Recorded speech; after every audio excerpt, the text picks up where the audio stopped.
কুষ্টিয়ার খোকসা উপজেলার বামনপাড়া গ্রামের ইব্রাহিম মোল্লার ছেলে শহীদ মাহিম হোসেন বৈষম্য বিরোধী ছাত্র আন্দোলনের যুক্ত হতে গত ৪ আগস্ট কুষ্টিয়ার উদ্দেশ্যে রওনা দেয়।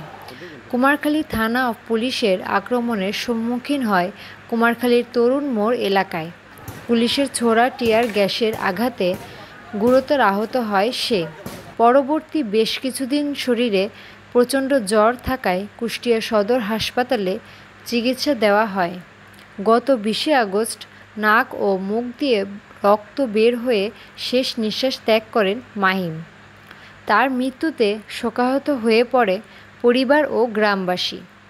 মাহিম খোকসা ইয়াকুব আহমেদ মাধ্যমিক বিদ্যালয়ের ১০ম শ্রেণীর ছাত্র ছিলেন। মরহুমের আত্মার মাগফেরাত কামনায় বুধবার ১১ সেপ্টেম্বর খোকসার বেতবাড়িয়া ইউনিয়নের বামনপাড়া গ্রামে শহীদ মাহিমের কবর জিয়ারত ও দোয়া করেন কুমারখালী বৈষম্য বিরোধী ছাত্র আন্দোলনের ছাত্ররা।